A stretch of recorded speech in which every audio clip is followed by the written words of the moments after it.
नमस्ते छात्रों, मैं सविता तापड़िया प्रभात की स्कूल से कक्षा 9वीं का व्याकरण का एक नया विषय लेकर आज आपके सामने उपस्थित हूँ। छात्रों, आज हम शब्द और पद इस विषय में पढ़ने जा रहे हैं।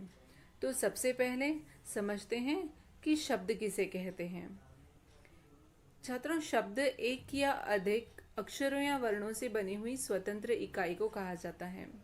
आसान शब्दों में यदि हम जानना चाहें तो वर्णों की सार्थक ध्वनि शब्द कहलाती है, जैसे कि राम, स्कूल, बुद्धिमान, शब्द, अधिक, कम, ज़्यादा, ये सारे शब्द होते हैं। अब पद किसे कहते हैं?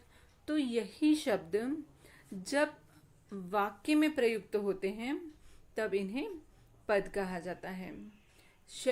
तब ये शब्द छात्रों स्वतंत्र न रहकर लिंग, वचन, क्रिया, विशेषण, कारक आदि के नियमों में अर्थात कि व्याकरणिक नियमों में बंध जाते हैं, तब उन्हें पद कहा जाता है। जैसे हमने पिछले शब्द में देखा था कि राम एक शब्द है और यहाँ पर राम वनवास को गए, यहाँ पर वाक्य में प्रयुक्त होने के कारण राम यह शब्द अब पद कहलाता है। आज स्कूल की छुट्टी है, इसमें सारे शब्द आज स्कूल की छुट्टी है, ये सभी पद कहलाते हैं। छात्रों, शब्द के कुछ भेद होते हैं। शब्दों को मूल रूप से दो प्रकारों में बांटा गया है। एक है अविकारी शब्द और दूसरे हैं विकारी शब्द। अविकारी शब्दों में अव्यय के जो समुच्चय बोधक, संबंध बोधक, विस्मयादि बोधक, क्रिया विशेषण, निपात, ये सारे जो प्रकार आते हैं वे अविकारी शब्दों के होते हैं। और विकारी शब्दों में संज्ञा, सर्वनाम, क्रिया, विशेषण, ये सभी विकारी शब्द होते हैं। पद के भी कुछ भेद होते हैं, जैसे संज्ञा, सर्वनाम, क्रिया, विशेषण और अव्यय में केवल क्रिया विशेषण यह पद का भेद माना जाता है। अर्थात पद के 5 भेद होते हैं। छात्रों, शब्द के विषय में यदि हम अधिक जानकारी एकत्रित करें तो शब्द वर्णों के मेल से बनते हैं। शब्द सार्थक होते हैं, है ना। हमने बोला है कि केवल वर्णों के मेल से बन जाए तो शब्द हो जाएंगे क्या? अगर हम ये ऊपर सोहन को हम अगर हनसो कहें तो क्या ये शब्द हो जाएगा? नहीं। अर्थात शब्दों का सार्थक होना भी उतना ही आवश्यक है। शब्द स्वतंत्र रूप से प्रयुक्त होते हैं, यानी कि शब्द व्याकरण के नियमों में बंधे हुए नहीं होते हैं। वर्णों का वही समूह शब्द कहलाता है जिसका प्रयोग स्वतंत्र रूप से होता है। यदि यही शब्द वाक्य में प्रयोग किया गया तो वह पद हो जाएगा, शब्द नहीं कहलाएगा। अब हम समझते हैं कि पद के बारे में अतिरिक्त जानकारी क्या हो सकती है। जिस तरह से शब्द स्वतंत्र होते हैं उसी तरह से पद जो होते हैं वे व्याकरण के नियमों में बंधे हुए होते हैं। कोई भी शब्द जब वाक्य में प्रयुक्त किया जाता है तो वह पद बन जाता है।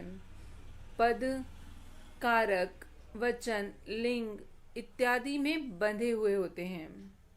इस प्रकार वाक्य में प्रयुक्त शब्द को ही पद कहा जाता है, लेकिन जैसे ही वह शब्द वाक्य में प्रयुक्त होता है वह व्याकरण के नियमों में बंध जाता है। उदाहरण के तौर पर यदि हम देखें तो सीता गाती है, ईश्वर रक्षा करे।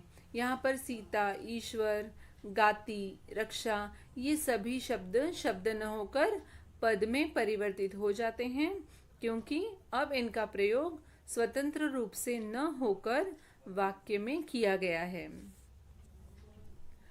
छात्रों, शब्द और पद में अंतर क्या होता है? यहाँ मैं एक विशेष तौर पर आपको बताना चाहूँगी कि इस विषय से जो विभिन्न प्रकार के प्रश्न परीक्षा में पूछे जाते हैं उनमें से सबसे महत्वपूर्ण प्रश्न यही है कि शब्द और पद में अंतर स्पष्ट कीजिए। यह प्रश्न 2 अंकों के लिए आता है छात्रों। और कई बार शब्द की परिभाषा लिखिए या फिर शब्द को उदाहरण के माध्यम से स्पष्ट कीजिए। शब्द कब पद कहलाता है? इस तरह के विभिन्न प्रश्न इस विषय से आ सकते हैं। तो समझते हैं कि शब्द और पद में क्या अंतर है। पहला अंतर यह है कि शब्द वर्गों की स्वतंत्र व सार्थक इकाई होती है और पद जो होता है वह वाक्य में प्रयुक्त होता है ना। शब्द का मात्र अर्थ परिचय होता है, लेकिन पद का व्याकरणिक परिचय भी होता है। शब्द सार्थक और निरर्थक दोनों तरह के हो सकते हैं और पद जो होते हैं वे वाक्य में अर्थ का संकेत देते हैं। इनकी परिभाषा भी अंतरों में आ जाएगी कि जैसे वर्णों के सार्थक मेल को शब्द कहते हैं और यही शब्द जब वाक्य में प्रयुक्त होता है तो पद कहलाता है। इसे आप एक एक उदाहरण को भी के माध्यम से भी स्पष्ट कर सकते हो। जैसे आपने राम, नदी, हिमालय, यह उदाहरण शब्दों के अंतर्गत लिखा और इन्हीं शब्दों का आपने जब वाक्य में प्रयोग किया कि राम हिमालय से निकली हुई गंगा नदी के किनारे खड़ा है, तो यह पद का उदाहरण हो गया। इस तरह से शब्द और पद में कम से कम 3 से 4 अंतर स्पष्ट करना अनिवार्य है।